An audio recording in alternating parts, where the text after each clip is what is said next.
Well, hey, my friend, if you are looking to defeat life's devils, grow in your faith in God, and become everything you were created to be, then you are in the right place. In case we haven't met yet, my name is Kris Reece, and if this sounds like something you can benefit from, go ahead and click the subscribe and notification buttons so you don't miss a thing.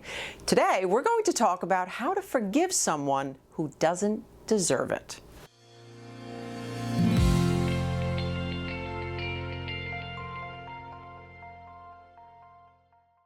The most difficult part of forgiveness for most people is letting go of the anger, especially when the person who has hurt you denies that they've done anything wrong. Well, perhaps they have repeatedly hurt you, and maybe they broke your trust. Perhaps they even found pleasure in wounding you. You likely feel justified to stew in your anger. Who wouldn't? I mean, it's a natural instinct to want justice. But if you are following God, you might feel torn. On one hand, you feel that if you forgive that person, then it's like you're saying, it's okay what you did to me. On the other hand, perhaps you recall Romans 12:19, which says, "Dear friends, never take revenge. Leave that to the righteous anger of God." But how do you give your righteous anger to God and forgive someone, especially someone who absolutely doesn't deserve it? There are some important steps that you will need to take to reach that sweet relief of forgiveness. Step number one, remember, you don't deserve it. One of my biggest struggles when I am fighting with my own rights is that I feel I deserve justice. And of course, that justice should fall on the other person, not me.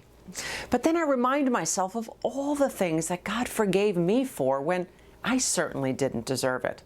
And that's enough to put my arrogance back in check. Number two, own your feelings. Before you jump to righteous indignation, take a moment to assess your other feelings. Anger is likely the most noticeable one, but there are others as well. And it's those deeper feelings that you'll want to identify because they reveal what's truly going on inside of you. You know, those old triggers that you thought were buried? Take those feelings plus your anger to the cross. And just remember to leave them there. Number three, let them off the hook. No, I'm not saying that what they did to you was okay. But by keeping them on your hook, God can't bring justice to your situation. Look, I realize it's hard, but when you take them off of your hook, God can now place them on His hook. And trust me, my friend, God can pay back better than you ever could. Number four, shift your focus. The enemy would love nothing more than to keep your mind off of God's mighty plan for your life and on to the offense. Unforgiveness keeps you trapped in small thinking, and it grows into a monster until it consumes every inch of your thought life. My friend, you have an amazing God-given purpose. Don't let the enemy steal that from you by allowing him to steal your focus. Forgiveness is the greatest gift you can give yourself. It cuts you free from the bondage with this toxic person who has infected you and sets you free to live the life that God created for you. I pray that you may be free today in Jesus' name. Are you struggling with a difficult person in your life? Perhaps they are downright toxic. Maybe it's a boss, a friend, or even a family member. Well, you're not alone. The truth is, we all have troublemakers in our life. You know, those people who want to stir up strife and seem to thrive on drama. Well, navigating through toxic relationships can be downright draining. I get it. It's tempting to want to straighten these people out. And while we can't stop toxic people, we can stop their toxicity from getting in us.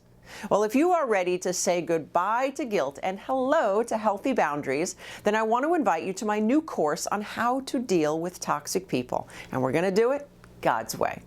In this course, you will learn the 5 types of toxic people, the difference between broken and toxic behavior, the 4 types of boundaries and which are best for you, how to overcome the fear of confrontation, and most of all, you will learn the practical tools on how to interact with these people so you can grow in strength and get rid of the guilt.